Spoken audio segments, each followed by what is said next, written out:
My name is Richard August, and I'll be your host. Our guest is Representative Stephen Casey, a Democrat representing District 50 in Woonsocket, and one of the 12 candidates vying for the seat vacated by Congressman David Cicilline, who left to take a job in the private sector. Representative Casey was first elected to the legislature in 2012. Welcome to State of the State. Thank you, sir. I appreciate being here. We are currently in what I refer to as voting season. We don't have just an election day any longer. And we got September 5th is officially the date of the primary. But tell the audience about yourself. Well, I am Stephen Casey. I am a Woonsocket firefighter. I've been on the fire department for 17 years, firefighter and EMT. I am an Eagle Scout and a Freemason. I think people can trust me, and I am running for Congress because I believe Rhode Island needs a strong and independent thinking leader. As far as my background, I was born and raised Catholic. I graduated Boston College with a communications degree, wanted to be a sportscaster. I spent 18 years in financial services management, not managing money, but managing people in operations management. And I was elected to office in 2012. I was 6 years into my firefighters. I became a firefighter in 2006 for the city of Woonsocket. And 6 years in, I ran for office as a state representative. And I was successful. And I've been at the State House ever since, 11 seasons now. And I've been the chairman of 3 separate committees. The Special Legislation Committee. In 2021, the Speaker asked me to chair the Health and Human Services Committee, and that's during the pandemic, and we passed some very significant legislation to increase telemedicine and increase healthcare access, but we also kept businesses open in Rhode Island.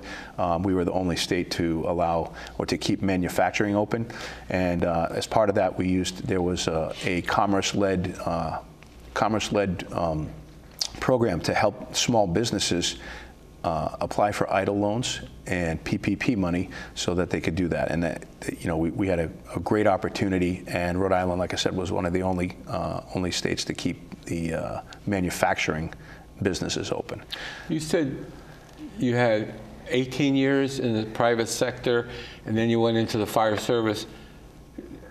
That's a little older for, usually a fire, you think they were guys in their 20s maybe. Right. Well, having been an Eagle Scout, and I was a lifeguard for about 7 years during my high school and college summers. So I've had that background my entire life. And when the mortgage business that I was in, I was a mortgage originator for the last 8 years of my time. And when that started to change, I felt, okay, I'm kind of done with the corporate stuff. And my mother-in-law pushed the paper across the table and said, you'd be a really good fireman. And so I applied and came up number one on the list. And here we are years later. The field of, Representative Casey, the field of candidates is really dominated by left-leaning progressive Democrats. Where do you place yourself on the political spectrum? I don't lean at all. I say that I am the moderate candidate on the political spectrum, and I have set myself apart, and I differ from every candidate in the race in that manner. The progressives, and we've had some on this program, say that moderates, just yourselves, do not represent the Democrat Party, that you're too close to the Republicans, if you will. How do you respond to such a charge? Well, I respond to that in this way. I believe that I am a John Kennedy-style Democrat. I'm my dad's Democrat. I believe that we as a country need to have our skin in the game. He asked us, ask not what your country can do for you, but what you can do for your country. And I believe we need to revert back a little bit to that. I believe that the progressive-leaning part of the party has left some of those ideals, some of our ideals, in the wrong place, and I just don't necessarily agree with them. But the Democratic Party is for everybody, and I believe there is a space for us. Lieutenant Governor Sabina Matos was believed to be the leading candidate for a while, and I thought that she was going to replace Cicilline. But then news broke the boards of canvassers in 3 towns, Jamestown, East Providence, and Newport, noticed irregularities in her certification papers. Some of the signatures were forged, and a few of them even belonged to people who had died. The Board of Elections, I think, initially brushed aside the whole thing, but they bowed to pressure and actually went back and counted all the ballots. And it turns out that 40% of the ballots on her certification, signatures on her certification papers are incorrect, but she still has enough to qualify. Do you think Sabina Mantos should be on the ballot? I think personally, she should have resigned from the race. But more importantly, we're talking about a race for Congress. But what is important about being a politician and being out in the open is, if you're a politician and you're going to go out and get signatures for your candidacy, you should be out shaking everyone's hand and saying hello and saying, I'd like to meet you, would you sign my papers?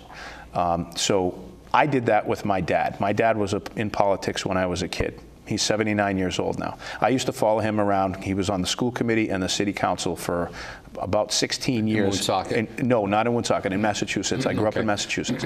So I used to follow him around and shake hands and hold a sign at the polls, and it always seemed like it rained at the polls whenever there was an election. But I learned that process. That's the style, that's the kind of person that I am. And if you're not going to go out and shake a person's hand and you're going to pay somebody $16,000 to go out and get your signatures, that's like mailing it in. That's irresponsible first to have somebody else do it. But it's like mailing it in, like you don't care and you don't understand that politics is about you and me. I met you today for the first time.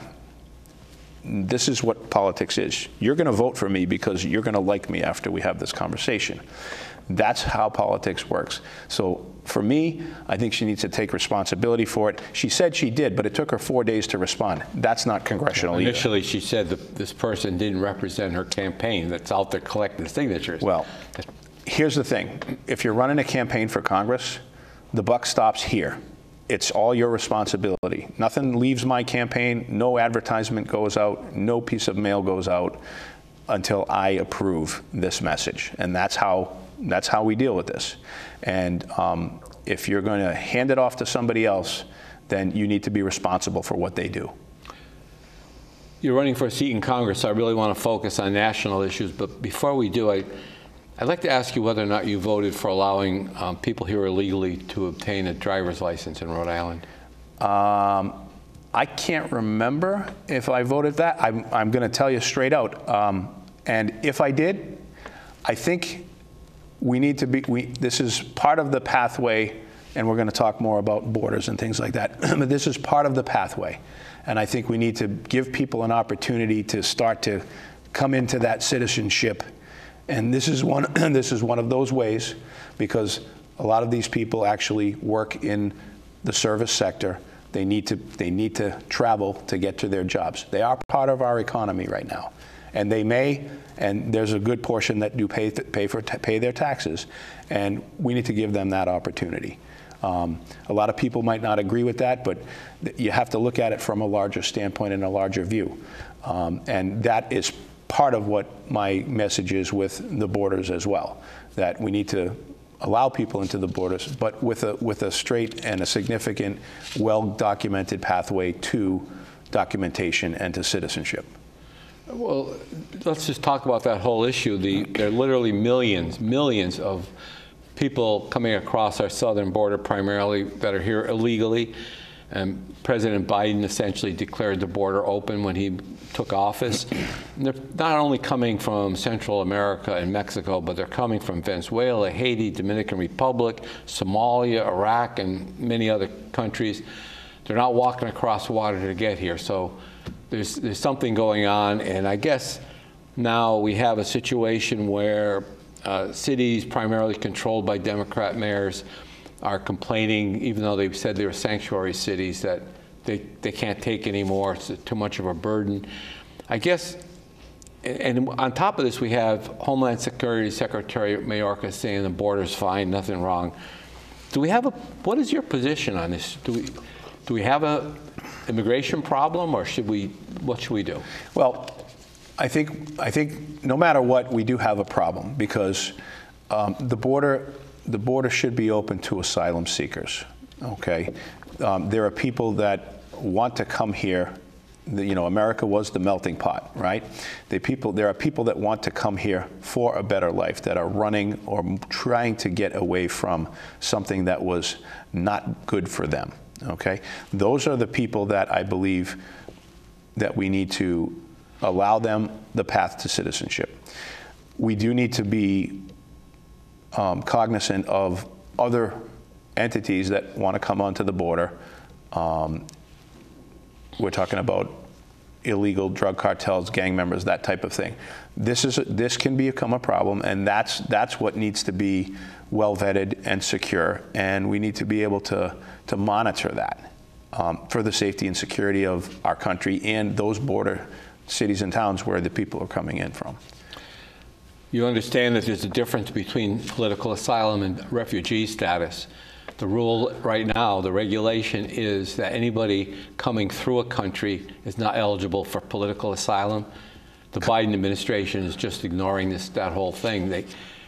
Coming to this country and saying, I don't like the economic situation where I live, is not grounds for political asylum, and yet they're being granted this status. Okay. Well, that's something we need to look at then. Okay. Does anybody in state government know how many illegal immigrants or undocumented persons, whatever you want to call them, how many do we have in Rhode Island now? Does anybody know? I don't know. I don't have a figure on that. Okay. No. Sabina Matto's campaign issue, one of them is, one of her main ones is that she led the fight for, quote, women's reproductive rights in Rhode Island. In the General Assembly, as you know, passed a bill that Governor McKee signed into law that guarantees a woman's right to abortion on demand. Are you pro-choice, and would you support passage of a National Abortion Act?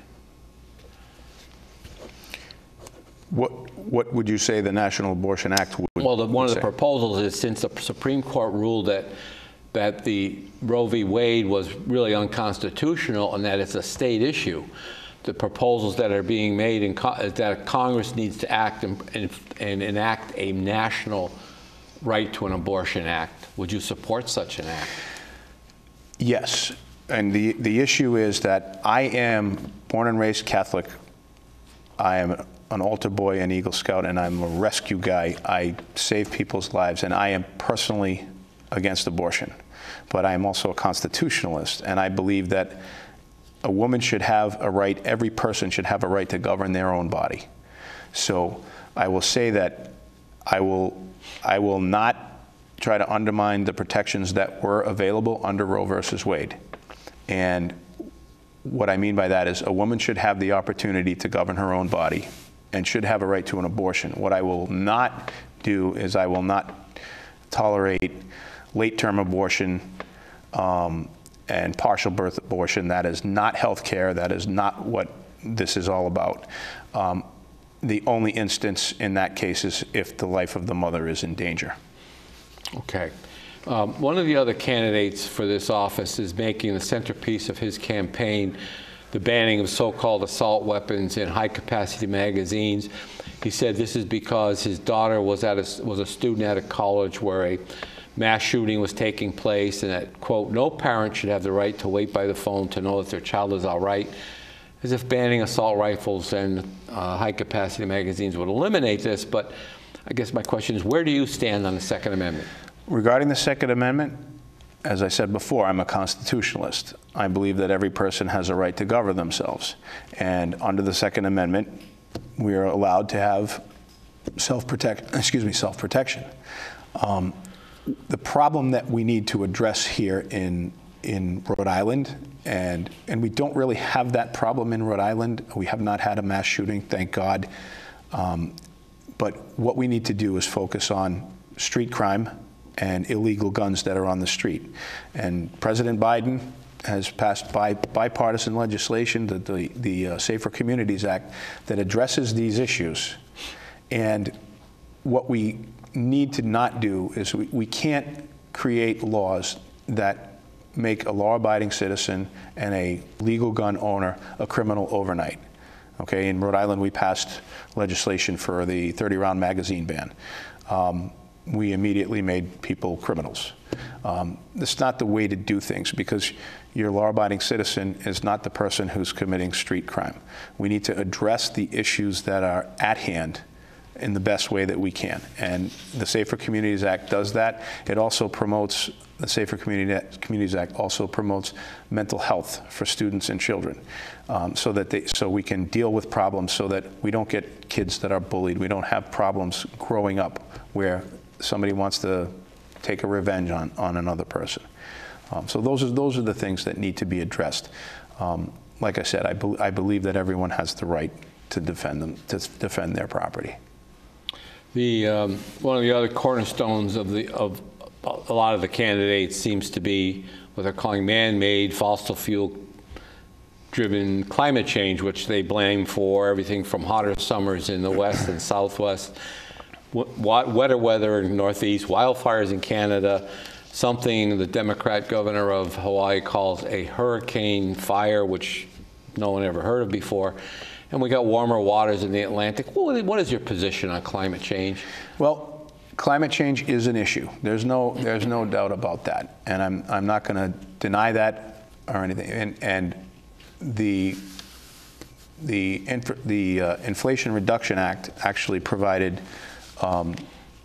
billions of dollars for climate change resources. The problem that we're running into with all of the climate change and the switch to the blue-green economy is that we're looking at issues with grid infrastructure, and can the grid actually handle what is going to be proposed for capacity.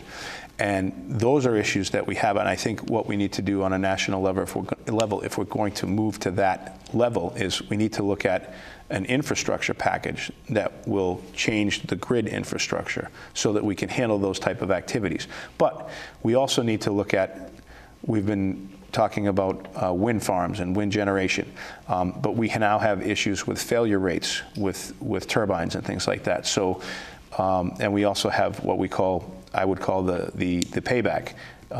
It takes so much money, cost, energy to build that generator, but is the payoff in the end going to be worth it? And we haven't seen any rate reductions. Everybody sold the initial go to wind power because it's going to be cheaper and inexpensive and clean. Well, it's clean, but it hasn't been cheaper and inexpensive. As you know, in Rhode Island, we've had our rates go up. They go up and down. Yep, but the majority of the rate increases have gone up, and that's the rate increases are the problem. So we need to look at other areas, and what I'd like to say too is that we can't say that this is the end goal and game. We need to look at other options. We need to look at different technologies. Such as? We can't ban technology. We can look into hydrogen. We can look into, going back to fusion, clean energy. We just need to make things safe for everybody. Now, what about nuclear power? I thought that nuclear power was a decent option if we could ensure safety. Well, most of the people that are technical say that people look at Chernobyl, they look at that, and they say that technology is no longer even an issue. That the new modern technology, I mean, we're driving nuclear submarines for years with nuclear power. If we can guarantee safety and produce inexpensive, clean energy, I'm all for it. You talked about wind power. What do you think about solar generation stations? Solar generation it's currently effective, but we also have issues with when those panels are done. They can't be recycled, but we want to be green, but now we can't recycle all the mess that we've created. So we need to look at other options. I'm involved in a solar generating situation. Rhode Island Energy has agreed to pay 21.5 cents a kilowatt hour for all the electricity that we generate. Yep. The last time I looked at my bill, I was paying them about 10.5 cents a kilowatt hour. I'm on a residential rate. Okay. There's no business that can stay in business paying 21.5 cents for, quote, a raw material and selling it for 10.5. So this is one of the great mysteries of cross-subsidization and the government being involved in somehow allowing it tax credits or whatever, I guess. But Yep. so that doesn't seem to be viable. Well, the math doesn't work, does it? No, it doesn't. Okay. Not to my sense. Candidate Aaron Regenberg, who's another candidate, progressive, is calling for Medicare for all, which Bernie Sanders has certainly endorsed him and endorses that. Do you support this position? Do we need Medicare for all? If you can name me one place where Medicare for all has worked, then I would be surprised. They tried that in Vermont, Medicare for all. That was Bernie Sanders. That is Bernie Sanders' home state. The issue with Medicare for all is that they had the largest number, Vermont, when they started to try this Medicare for all, they started with the largest number of people already privately insured. And they started with one of the healthiest populations in the United States. Yep. And that system failed. So now, should we try that system for the entire United States? I don't think so. How do you respond then when people say that our health care situation is, someone will say, out of control, if you will, and we pay an awful lot? I mean, how do we get our arms around this whole issue of... I understand that. So as the chair of the Health and Human Services Committee, I had a lot of time to look at options. I had a lot of time to look at different things. And one of the things that we did here in the state is we were actively looking to negotiate drug pricing. And through the Inflation Reduction Act, President Biden's Inflation Reduction Act, that is one of the keys of the Inflation Reduction Act. So we can actively negotiate prescription drug pricing. Now, there's only a few prescription drugs that they're actually allowed to negotiate, but over the next 10 years, it's going to save $100 billion. That's $10 billion a year. So when we start to look at what other drugs can we possibly do, what else can we include in this program, then we're going to see a lot more savings just on the prescription drug side of the program. So we need to look at those continuing options, and I think we're going to start to see savings. We also need to possibly look at, instead of a universal health care for all, then we look at Medicare and also allow a public buy-in, okay, so that we open that up to competition, where insurance companies are going to have to lower their rates and provide good care. So we're going to be, I think there are different ways that we can save money with the healthcare system that we have.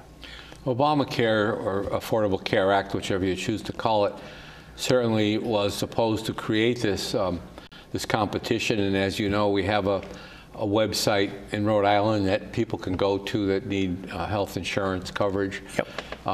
And yet it doesn't seem that anybody that I talk to that goes there finds that they're saving any money, that in fact sometimes it's very expensive types of insurance that are available. If you want the bare bones plan, but if you want decent coverage, you have to pay a lot of money.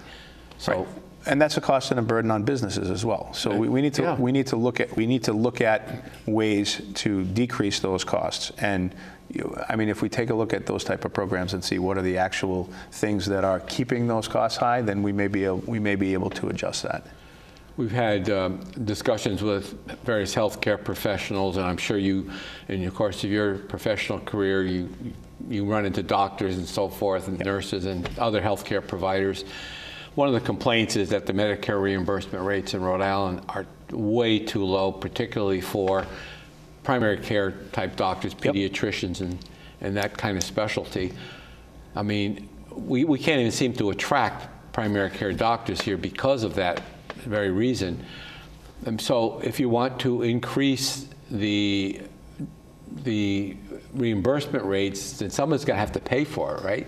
Correct. And that's one of the things that, I mean, they're going to come hand in hand. I think if we can retain doctors, and this goes from doctors all the way down to CNAs, the reimbursement programs. And if you look at, Rhode Island's a very small state, and we're bordered, by Connecticut and Massachusetts. And in those bordering cities, the pay rates, I mean, literally people who live in Rhode Island can go work right across the state line and make sometimes quite a bit more money, 150% more money than they make here. So those are major issues that we've been looking at for a long time. And there will be, there is a breaking point where people will just not, we will not have enough doctors, we will not have enough nurses. We definitely have a shortage of CNAs, and we can't keep people into the entry-level positions in healthcare. That's very difficult for us right now in Rhode Island because of the reimbursement rates. 2 years ago now, I had cataract surgery, and the surgeon has an office here in Rhode Island, but guess where I went for the surgery? Across the line in Massachusetts, because the reimbursement rate, even though I'm insured by Rhode Island Blue Cross Blue Shield, the reimbursement rate, because she performed the surgery in Rhode Island, I mean in Massachusetts, was higher than if she did it here in Rhode Island. Yeah. It doesn't make any sense. No. Yeah, so we have to have some parity. I mean, that's the answer. President Biden is proposing the forgiveness of student loan debt, and what's your position on this? And the Supreme Court says you don't have the constitutional authority to do it. They're trying to do a workaround, but should we be forgiving student debt? I don't think we should be forgiving student debt, and I made that point clear in the Providence Journal article. We have to look at, if we're forgiving student debt, number one, who's going to pay for it? Are the banks going to absorb it, and then we have a banking crisis again? Or are we, the taxpayers, going to absorb it because the government's going to pay the banks when they forgive the loans? So those are two major issues. But for me, this is a growth and maturity thing. If you're signing for a student loan, you sign to take and make, you sign on debt. And this is what is contributing to your personal growth and financial maturity and financial responsibility. You pay your bills. So if we're going to just allow people to get a loan and then not forgive it, okay, what's going to happen with their car payment? And the problem is, the solution may be, and I would be encouraged, or I will encourage that we might be able to find an opportunity to allow them to refinance to a lower rate. And even then, the government might have to subsidize it, because the banks, when you sign a contract, you sign a contract. The banks need to get paid X amount of percentage of interest. So if we're going to allow them to subsidize that through an interest rate reduction program, we're still going to have to pay for it. But I would not want to allow it that we would just go ahead and forgive the debt. More importantly, it's unfair to all those people who paid their student loans, or the family that worked really hard to pay their 4 children's student loans. What are we saying? It's just the time that you spent and the hours that you spent working are for nothing. Yeah, it's not fair. One of the things that also bothers me is a young man or a young woman who goes through the apprentice training at one of the unions, and then has to go out and buy the tools of the trade, if you will. We're not talking about reimbursing him or her for the tools of the trade that she has to make a living with. Right. So we've got about less than a minute, but I want to ask you this one question. Rhode Island Center for Freedom and Prosperity is running ads, as you might have seen, telling people to ask candidates this question. I'm quoting, "Should parents have full rights to direct the education and health of their children?" End quote. How would you answer that question? I would say yes. So the idea that the education system, for example, is responsible for the total package, and that parents should butt out, you don't buy into that? I don't buy that. I think the parents should have involvement in the curriculum decisions for their children. Okay. Ladies and gentlemen, we want to thank you for joining us on State of the State. The time went by quickly. We hope that you will participate if you live in District 1, that you will participate in this primary. We are voting by mail, and on September 5th, go to the polls and please consider a vote for Representative Stephen Casey. Thank you for watching State of the State.